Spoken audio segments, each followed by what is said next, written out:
Hello students, how are you? Myself Puneet Gohari, representing Shiv Jyoti Educational Group. I hope you all are well, safe and fine at your places. In the previous video of this chapter number 7, coordinate geometry, you have studied that how to find the distance between the 2 points on a Cartesian plane. आपको याद होगा, थोड़ा videos को देखेंगे, मैं थोड़ा सा recap कर देता हूँ आप लोगों के लिए. छोटा सा एक रिकैपिंग है यहाँ पर. आप देखें, 2 पॉइंट्स के बीच में डिस्टेंस निकालने की बात हुई थी हमारी पिछले वीडियो में. How to find the distance between the 2 points in this Cartesian plane. ठीक है, उसके लिए हमने एक फॉर्मूला डिराइव करा था, x1 माइनस x2 का होल स्क्वायर प्लस y1 माइनस y2 का होल स्क्वायर और अंडर रूट में आ जाएगा. This is the value of the distance between any 2 points in a Cartesian plane. ये हमने सीखा. ठीक है, उसके अलावा हमने और क्या देखा था, कोलिनियरिटी कंडीशन देखी थी.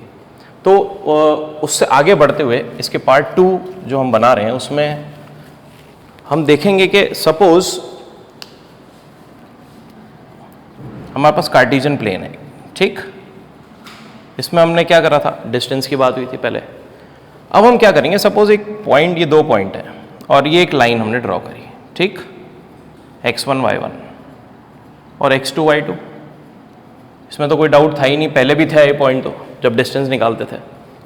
अब यहाँ क्या हो रहा है, नेक्स्ट पार्ट जो हम पढ़ने वाले हैं उसमें what we are going to study is about section formula.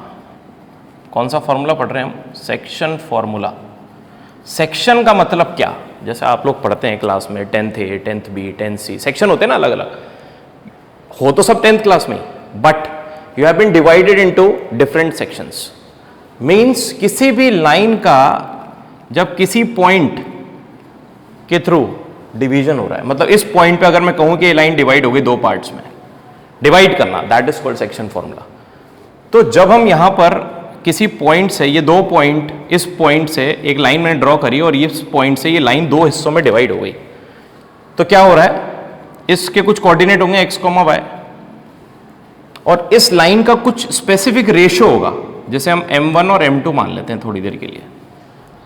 m1 और m2 ये रेशो, जैसे 1:1 हो गया, 2:1 हो गया, रेशो में डिवाइड करेगी ना, बट ऑब्वियस लाइन को. तो एक चॉकलेट जैसे हम लेते हैं सपोज, तो हम उसको क्या होता है, हमारा बहुत पक्का दोस्त होता है तो हम उसको बीच में से तोड़ देते हैं, हाफ कर देते हैं, 1:1 का रेशो हो जाता है.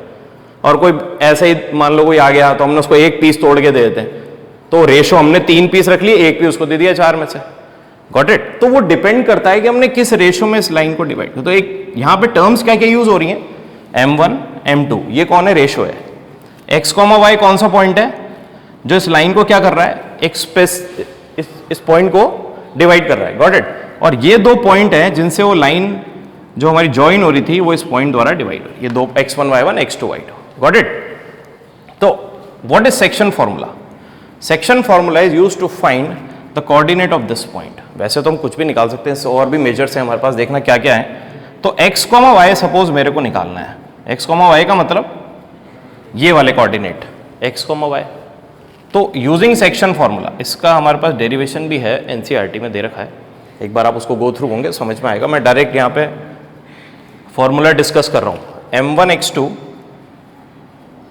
Plus m2 x1 upon m1 plus m2. अब आप कहेंगे फॉर्मूला बहुत बड़ा है सर. बहुत इजी है, ये 2-3 बार लिखोगे, क्वेश्चन करोगे ना, ये याद हो जाएगा बहुत आसानी से. m1 x2, ये x की बात है ना, कॉमा क्यों लगाया मैंने भी बताता हूँ आपको.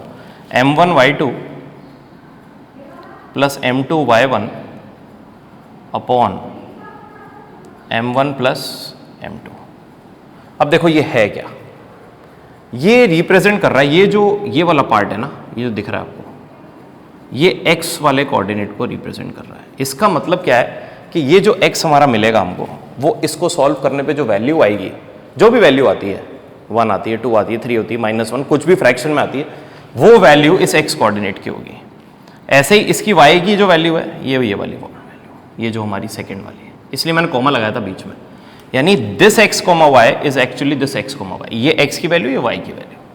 अब इस पूरी, ये हमारा, इसे क्या बोलते हैं हम, सेक्शन फॉर्मूला है हमारे पास. मीन्स कि अब हमें ये पता होगा तो हमें कुछ ना कुछ वो मिसिंग कर देगा. देखो ये भी वेरिएबल है, ये भी वेरिएबल है, सब वेरिएबल्स हैं. तो कोई ना कोई वेरिएबल, जैसे x और y को उसने मिसिंग कर दिया, तो बाकी सब कुछ देगा हमें, सब कुछ देगा मतलब ये पूरा सॉल्व होकर आंसर आ जाएगा, ये पूरा सॉल्व होकर आंसर आ जाएगा। Got it? अभी क्वेश्चन कराता हूं मैं एक, तो आपको इस फॉर्मूले का एप्लीकेशन समझ में आएगा किस तरह से हमने इस फॉर्मूले को अप्लाई करा। ठीक है ना? अपन क्वेश्चन लेते हैं यहाँ पे। क्वेश्चन से पहले मैं एक चीज और समझा दूं। सपोज, छोटी सी बात है, यहाँ पे एक लाइन है, ठीक है, ये 2 पॉइंट्स हैं इसके, बिल्कुल मिड में एक्स के पॉइंट है, इसके कोऑर्डिनेट निकालने हैं मुझको। तो देखो मिड पॉइंट, ये इसको ध्यान से देखना, मिड पॉइंट की बात कर रहा हूं, मिड पॉइंट,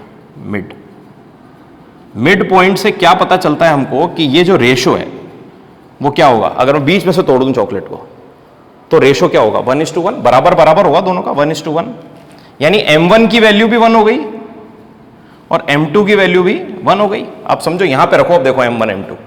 तो जब हमारा मिड पॉइंट का केस बनेगा, तो मिड पॉइंट फॉर्मूला जो हमारा क्रिएट होगा, मतलब डायरेक्ट मिड पॉइंट फॉर्मूला हम क्या बना सकते हैं, सोचो m1 और m2 की वैल्यू 1 1 रख दो, तो यहां 1 हो जाएगा, तो 1 × x2, 1 × x1 और 1 + 1, तो x2 + x1, 1 × x2 ही रहेगा ना, 1 से कुछ भी मल्टीप्लाई करेंगे, और नीचे क्या बन जाएगा, 1 + 1 दैट इज 2, कॉमा इधर क्या होगा, 1 × y2, तो y2 + y1 अपॉन 2। ये मिड पॉइंट फॉर्मूला है जो सीधे मिड पॉइंट पे अप्लाई करना है जब हमें मिड पॉइंट से कोऑर्डिनेट निकालने होंगे यहां पर। गॉट इट और नॉट? है इसी फॉर्मूले से जनरेटेड, ये कोई अलग फॉर्मूला नहीं बता रहा मैं आप लोगों को, ठीक है ना? बिल्कुल ये सेम है। इस बस m1 m2 की वैल्यू मैंने क्या करा, 1 रख दी यहाँ पे, m1 और m2 दोनों की, ठीक है ना? तो उससे फॉर्मूला जनरेट हो गया। इसको चाहे x1 + x2 लिखो, चाहे x2 + x1 लिखो, एक ही बात है, कोई फर्क नहीं पड़ने वाला, प्लस है ना, तो इसमें कम्यूटेटिव ऑर्डर प्रॉपर्टी काम करती है हमारी। ठीक है, सो नाउ क्वेश्चन लेते हैं एक छोटा सा, उससे आपको ये वाला कॉन्सेप्ट समझ में आएगा कि हमने सेक्शन फॉर्मूला क्या लिया। ठीक है ना? तो सेक्शन फॉर्मूले को अपने मन में थोड़ा सा दोहराते रहें बार बार, m1 x2 + m2 x1 upon m1 + m2, और y कोऑर्डिनेट के लिए m1 y2 + m2 y1 upon m1 + m2। ठीक है ना? तो ये दोहराएंगे थोड़ा सा, तो बिल्कुल रिपीट करेंगे तो आएगा आपको। तो हमने एक फॉर्मूला और लिखा, मैं लिख देता हूं यहाँ, सेक्शन फॉर्मूला, सेक्शन फॉर्मूला। तो हमारे पास डिस्टेंस पिछले वाले पार्ट से था, जो exercise 7.1 we have done. So now we are having this section formula for finding the coordinate of the, this is called point of division. क्या बोलते हैं इसे हम? Point of division. जो पॉइंट डिवाइड कर रहा है उसको। तो x, y हमने कैसे निकाला था, m1 x2 + m2 x1 upon m1 + m2। देखो मैंने ही 2 बार कम से कम लिख दिया और 4 बार बोल दिया है ना? ऐसे ही आप लोगों को क्वेश्चन करते समय 2-3 बार देख लेना, कोई बात नहीं, लेकिन बाद में अपने आप आ जाएगा आपको। m1 y2 + m2 y1 upon m1 + m2। Got it? तो ये दोनों फॉर्मूले मैंने ऊपर लिख दिए हैं। अब इसके बेसिस पे हम क्वेश्चन 7.2 के कुछ क्वेश्चन करेंगे हम, सो दैट आप लोगों को पता रहे कि क्वेश्चन अप्लाई कैसे करना है। So now first question will take the first question of exercise 7.2। Question ध्यान से पढ़ना है। पॉइंट ऑफ डिवीजन कौन है, किस पॉइंट्स को डिवाइड कर रहे हो, वो पॉइंट किस रेशो में कर रहा है, वो सब हम गिवन इन्फॉर्मेशन लिखेंगे सबसे पहले। तो question number 1 says find the coordinates of the points which divides the join of. Join मतलब थोड़ा इसको अपन फिगर आउट करेंगे। देखो ऐसे, जॉइन ऑफ किन किन पॉइंट्स को ज्वाइन किया मैंने, -1,7 एंड 4,-3। कोऑर्डिनेट्स बहुत ध्यान से लिखने। साइन अगर एक भी इधर से उधर हो गया तो कोऑर्डिनेट आपने सब कुछ सही करा होगा। अगर यहाँ पे सपोज आपने यहाँ पे माइनस नहीं लगाया, ध्यान से नहीं देखा बुक में, उसको कॉपी नहीं करा, तो क्या होगा, ये आउट हो जाएगा, ये यहीं पे ही 0 हो जाएगा बिल्कुल। कॉन्सेप्ट के नंबर दे दे तो दे दे टीचर, अदरवाइज नहीं मिलेगा कुछ भी। तो we have to very careful while writing the coordinates. Got it? तो -1,7, again I am checking the points, 4,-3। ठीक है ना? हमें ये किसी पॉइंट से हमें पॉइंट ऑफ डिवीजन निकालना है। Find the coordinates of the point which divides the join of this and this. तो ये ए और बी नाम दे देता हूं थोड़ी देर के लिए इसको। हमें सी के कोऑर्डिनेट निकालने इस पॉइंट के, जो इस लाइन को क्या कर रहा है, किसी स्पेसिफिक रेशो में डिवाइड कर रहा है। वो रेशो क्या गिवन है, 2:3। रेशो क्या गिवन है, 2:3। देखो सारा इंफॉर्मेशन हमारे पास है, फिगर आउट करो चीजों को। मैं कह रहा हूं बिल्कुल 100% करेक्ट आएगा आंसर, कभी गलत नहीं हुआ। देखो अब जो हमने सीखा था उससे ही बना रहा हूं मैं। ये x1 y1 हो गया, चेक करना। ये x2 y2 हो गया। Got it? And this point is called the point of division, and that is x comma y. Got it or not? And these 2 points are called the ratios, that is m1 is equal to 2 and m2 is equal to 3. बात समझने वाली है, बहुत easy. हमारे पास जो जो information थी हमने कर लिया. ठीक, फॉर्मूला हमारे सामने है, सेक्शन फॉर्मूला. फॉर्मूला वापस लिखूंगा मैं, है ना. जितनी बार लिखेंगे उतनी बार हमें याद होगा फॉर्मूला, और मन में बोल बोल के m1x2 plus m2x1 upon m1 plus m2 comma m1y2 plus m2y1 upon m1 plus m2. ठीक है ना, 4 बार लिख दिया है मैंने फॉर्मूला. अब पुट करते हैं वैल्यू. चलो, x कॉमा y पता है? नहीं पता. ये x कॉमा y क्वेश्चन मार के हमारा पॉइंट ऑफ डिवीजन. तो x कॉमा y को मैं एज इट इज लिख देता हूं. चलो, m1 की वैल्यू ऑफ m1 इज 2. बिल्कुल पुट करते जाओ, यहां से उठा गया 2 इंटू x2. बहुत केयरफुली पुट करनी है. x2 की value is 4 into 4 plus m2 is 3 into x1. x1 की वैल्यू -1 है. ठीक है ना, ये -1 ब्रैकेट में लिख दिया मैंने, upon m1 plus m2. m1 is 2, m2 is 3, comma m1y2. m1 की वैल्यू बोले 2 इंटू y2 की वैल्यू इज -3. बहुत केयरफुली करनी है. देखो, अगर हम साइन में गड़बड़ कर गए ना कहीं भी एक स्टेप पे भी, तो वहीं से ही क्वेश्चन जीरो हो जाता है. बहुत केयरफुली आराम से ढूंढो वैल्यू. हमें कोई जल्दी नहीं करनी इस स्टेप में, तो कम से कम, क्योंकि इस स्टेप पे हम वैल्यू रख रहे हैं. वैल्यू रखते समय गलती हो गई ना, मान लो 3 रख दिया गलती से, या कुछ और वैल्यू उठा ली, तो m1 y2, m1 को आराम से देखो 2 है, y2 की वैल्यू देखो कहाँ है, -3 है, मैंने आराम से उठाया यहाँ से, प्लस m2 की वैल्यू उठाओ अगेन 3 है, इंटू y1 की वैल्यू क्या है, 7 है. बहुत आसानी से हमारा ये वैल्यू आई, और अपॉन में क्या लिख देंगे, m1 plus m2 that is 2 plus 3. ये स्टेप अगर आपका करेक्ट है ना, तो मेरे ख्याल से अब गलती नहीं होगी इसके बाद, क्योंकि इसके बाद गलती की गुंजाइश कम है बहुत. तो x comma y that is the point of division we are finding, the point which divides the join of this and this. So 4 2 8 plus 3 into -1 will give you -3, -3 इंटू प्लस, ये प्लस हो जाएगा तो माइनस का 3 आ जाएगा यहाँ, plus into minus. ठीक है ना, upon 3 plus 2 will give you 5, comma लगाते हैं, 3 2 -6 प्लस, अब ये दोनों पॉजिटिव है इसलिए दिक्कत नहीं है, 7 3 21 अपॉन 5 अगेन, नीचे तो 5 ही रहेगा, m1 प्लस m2 है. तो देखो 8 - 3 कितना हो गया. मैं x कॉमा y निकाल रहा हूं. मैं ये x कॉमा y साथ साथ लिखूंगा हर बार, क्योंकि x कॉमा y कोऑर्डिनेट निकालने हैं मुझको. तो x comma y will give you 8 - 3 is 5, 5/5, तो 5 अपॉन 5, कॉमा -6 प्लस 21, दोनों का साइन डिफरेंट है, तो हमें उसको सब्ट्रैक्ट करना है. और साइन किसका लगाना है हमेशा, जो नंबर बड़ा है. तो 21 में से 6 यानी 15/5. तो I think so it will be 5/5 will give you 1 and 15/5 will give you 3. तो answer will be 1,3 and this is the point of division. तो पॉइंट ऑफ डिवीजन जो था वो हमारे पास क्या आ गया, आंसर को कंक्लूड करना है बहुत nicely, 1,3. So in this way you can apply this section formula. इस क्वेश्चन को बहुत आराम से आप देखेंगे, वीडियो को पॉज करके या वीडियो को रिवर्स करके देखें, आपको बिल्कुल समझ में आएगा और कहीं गलती नहीं होगी.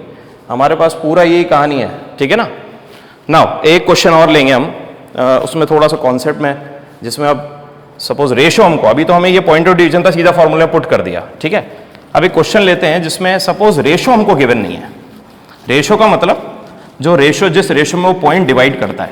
अब देखो, रेशो अगर गिवन नहीं होगा तो फिर हमें क्या चीज गिवन होगी, एक तो दोनों पॉइंट गिवन होंगे, है ना, और एक उनका पॉइंट ऑफ डिवीजन भी पता होगा. ठीक है ना. फॉर्मूले को हटा देता हूं सो दैट अब आपको याद होना चाहिए, वरना क्या ऊपर से देख देख के लिख लेंगे आप बार बार. ठीक है. तो क्वेश्चन नंबर 4 लेता हूं मैं इस पे. क्वेश्चन नंबर 4 में अब यहां एक छोटी सी आपको मैं बात नोट करा दूं. कि if ratio is not given, suppose, देखो ये बातें मैं सब एक साथ पहले भी लिखा सकता था बट नहीं लिखाएंगे। क्यों? जिस पॉइंट पे हम समझ रहे हैं ना, उस पॉइंट पे अगर वो बात हो ना तो हमें समझ में आती है। तो if ratio is not given in the question, in question suppose, है ना, जैसा अगला क्वेश्चन हम करने वाले हैं अभी, तो हमको उसको एज्यूम करना है k:1। बिल्कुल दिमाग में सेट कर लो इसको, ये बहुत इंपॉर्टेंट पॉइंट है।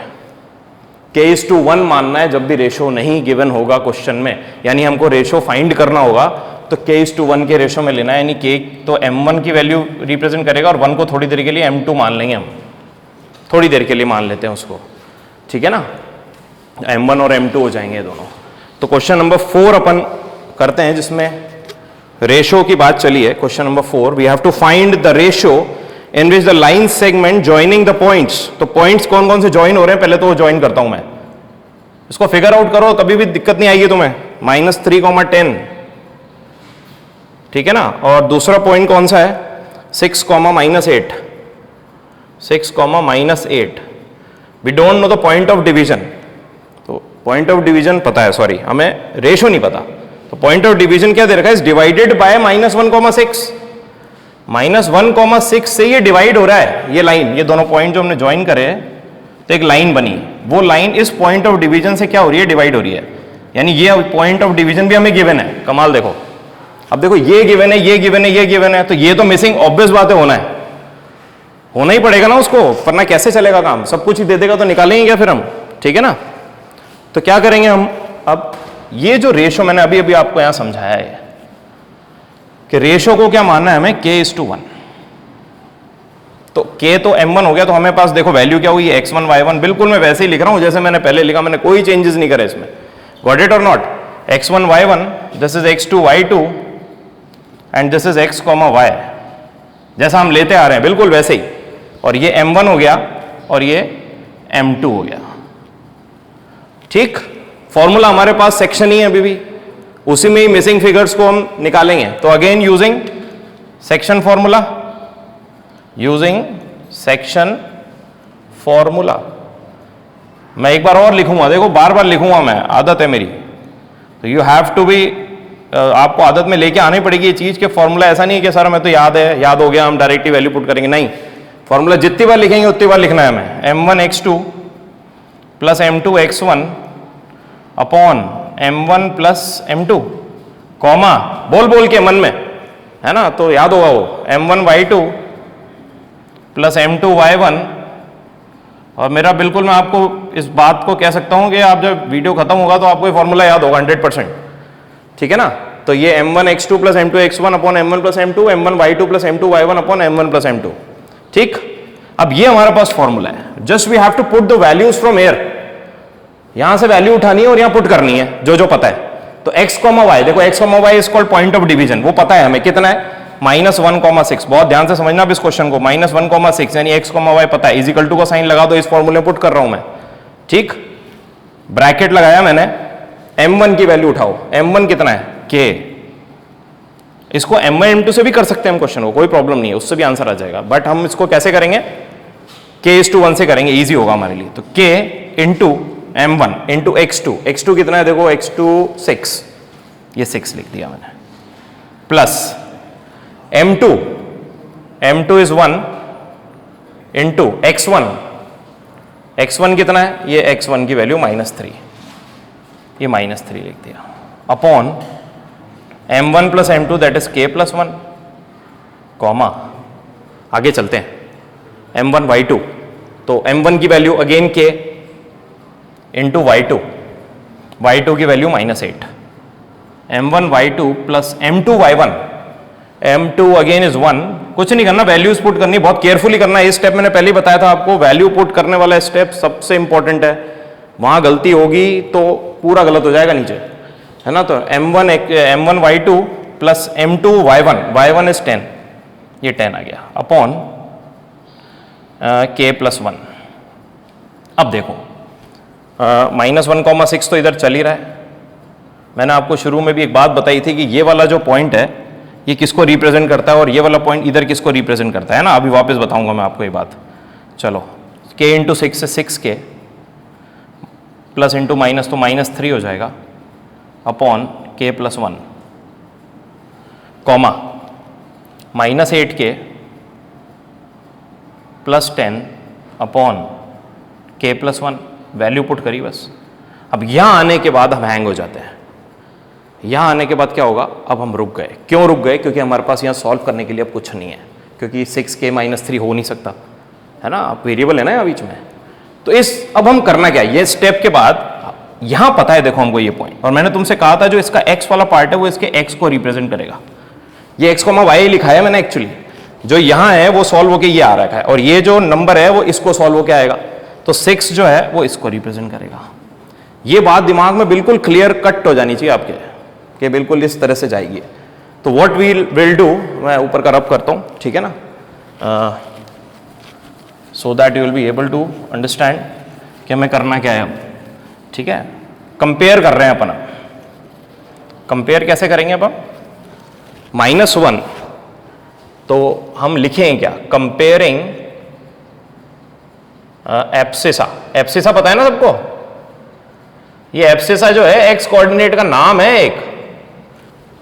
मैंने फर्स्ट वाले वीडियो में आपको बताया है कि एब्सिसा और ऑर्डिनेट किसे किसे कहते हैं। तो एब्सिसा को एक्स वाला जो पार्ट है, एब्सिसा को कंपेयर करेंगे तो -1 will be compare to his abscissa. इसके एब्सिसा से इसके एब्सिसा कंपेयर करेंगे। बीच में साइन कौन सा है, क्योंकि इक्वल टू का साइन है, गॉट इट। तो -1 will be compare to 6k - 3 upon k + 1। ठीक है ना, तो k की वैल्यू यहां से अब सॉल्व होके निकलेगी। देखना कैसे, k + 1 को इधर ले आता हूं, तो -1 into k + 1 is equal to 6k - 3। तो -1 से जब मल्टीप्लाई करेंगे तो -1 into k will be -k - 1, दोनों के साइन बदल जाएंगे, इज इक्वल टू 6k - 3। ठीक है, तो अब क्या करेंगे हम, अब क्या करना है हमें, अब देखो, अरे ऑर्डिनेट मिटा दिया मैंने, कोई बात नहीं, चलो